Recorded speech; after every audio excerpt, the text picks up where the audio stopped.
The overall theme of the High Holy Days is the theme of Teshuvah, of return. Returning to right relationship with God, with ourselves, and with other people. We return, in fact, not just on Rosh Hashanah and Yom Kippur, but all the way from the month of Elul to Simchat Torah.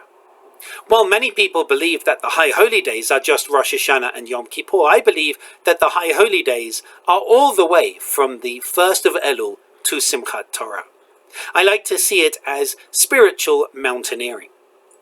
The month of Elul is the month of preparation. It's the month in which we gather together that which we will need to help us climb that spiritual mountain. Rosh Hashanah is the start of the climb, and Yom Kippur is the peak of that spiritual mountain.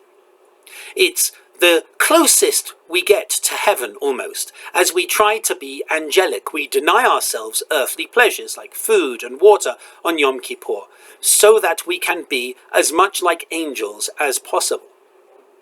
But that's not the end of the journey. We have to return back down to earth. So Sukkot very much brings us down to earth and says, that's great, having all that piety, all that closeness to God on Yom Kippur, but now see if you can do that in this world. And so Sukkot helps us return those principles, that close connection with God. It helps us return that to this world. And then Simchat Torah at the end, the rejoicing of the law at the end, says, it's great that you have all this spirituality, but what are the rules that you live by? What are the guiding principles in your life? Here's one we suggest, Torah. That doesn't mean that you have to follow Torah word for word, not that you live by it, but rather that you live with it, that you live in relationship to it. So we return to Torah at the very end of this journey. This week, the High Holy Days are finally over. And so we return to normal life. We return to a different life. We return to life renewed. Hopefully, as we return to life, we return a better person, someone with a better relationship with ourselves, with others, and with God. So we're returning to life as it was before the High Holy Days, but different to before the High Holy Days as well. This week at Temple Beth Shalom, we're also returning to another thing. In our Torah study for a few years, we were studying the Parashat HaShavua, the Torah portion of the week. Then in 2018, we started studying Haftarot every Shabbat morning. Not just what is the Torah portion of the week, but what is the Haftarah that's traditionally attached to that Torah portion of the week.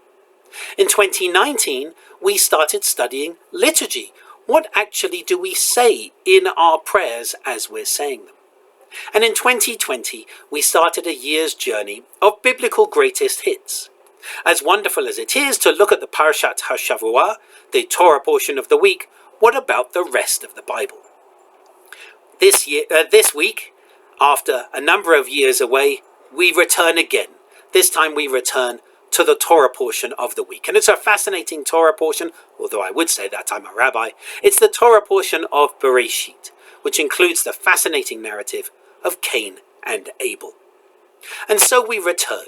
We return to life, and we return to the weekly study of the Torah portion.